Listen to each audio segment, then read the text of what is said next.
Ang nawawalang kopa. Ika-44 na kabanata.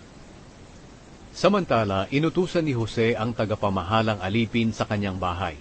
Sinabi niya, "Punuin ninyo ng pagkain ang mga sako ng magkakapatid, ayon sa kanilang makakaya, at ilagay sa mga sako nila ang perang ibinayad nila.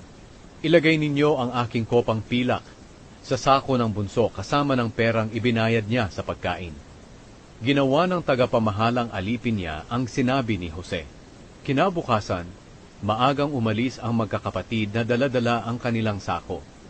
Hindi pa sila nakakalayo sa lungsod nang sabihin ni Jose sa kanyang tagapamahalang alipin, "Bilis, habulin mo ang mga taong iyon, at kung maabutan mo sila'y sabihin mo sa kanila, bakit masama ang iginanti ninyo sa mabuting ipinakita namin sa inyo?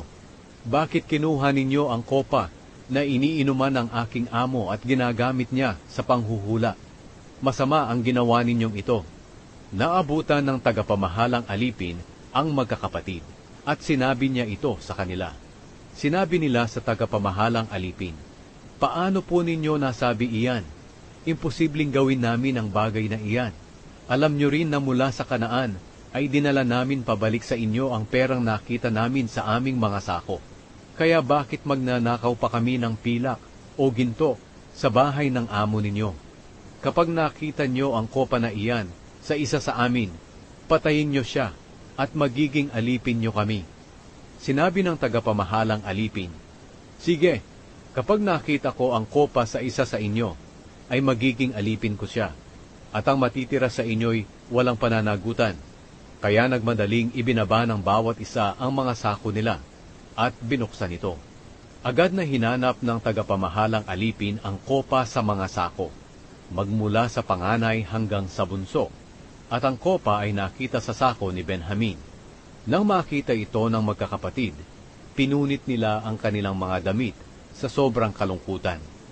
Muli nilang isinakay sa asno ang mga sako nila, at bumalik sa lungsod.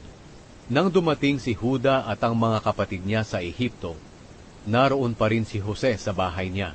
Pumasok sila sa bahay at lumuhod sa harapan ni Jose. Sinabi ni Jose sa kanila, "Ano ba itong ginawa ninyo? Hindi nyo ba alam na marunong akong manghula? Kaya wala kayong maitatago sa akin." Sinabi ni Juda, "Mahal na gobernador, wala na po kaming ikakatwiran pa sa inyo, at hindi po namin masasabi na hindi kami nagkasala. Ang Diyos po ang siyang naghayag ng aming kasalanan. Ngayon, lahat po kami ay alipin na ninyo, kami at ang isa na nakitaan ng kopa." Pero sinabi ni Jose, "Hindi ko magagawa iyan. Kung kanino lang nakita ang kopa, siya lang ang magiging alipin ko, at makakauwi na kayo sa inyong ama ng matiwasay."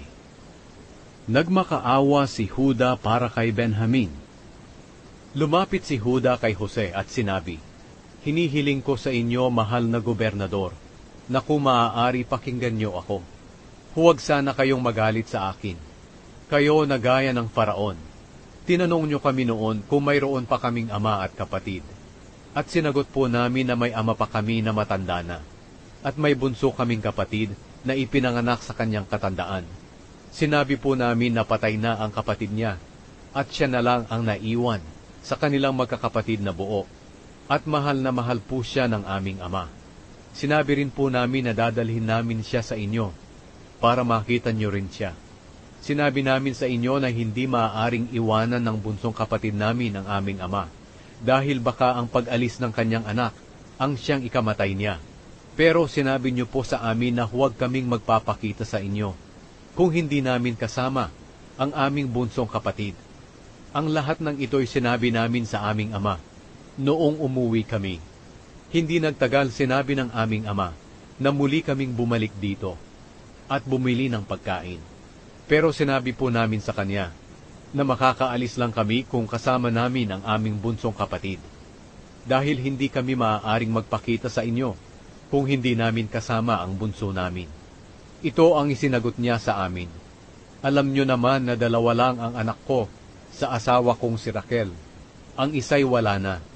Maaaring niluray-luray siya ng mababangis na hayop, at hanggang ngayon hindi ko pa siya nakikita. Kung kukunin niyo pa ang isang ito na naiwan sa akin, At kung may mangyari sa kanya, baka mamatay ako dahil sa sobrang paghihirap ng aking kalooban. Kaya ang buhay po ng aming ama ay nakasalalay sa buhay ng kanyang anak. Kung uuwi kami na hindi namin siya kasama, tiyak na mamamatay sa kalungkutan ng aming ama na matanda na. Itinaya ko ang aking buhay para sa kanyang anak. Sinabi ko po sa aking ama na kung hindi ko maibabalik sa kanya ang kanyang anak, ako ang dapat sisihin habang buhay. Kaya mahal na gobernador, ako na lang po ang magpapaiwan dito bilang alipin ninyo sa halip na ang kanyang anak. At payagan nyo na lang po siyang makauwi kasama ng mga kapatid niya. Hindi po ako pwedeng umuwi nang hindi kasama ang anak niya. Hindi ko po kayang tiisin na makita ang masamang mangyayari sa aming ama.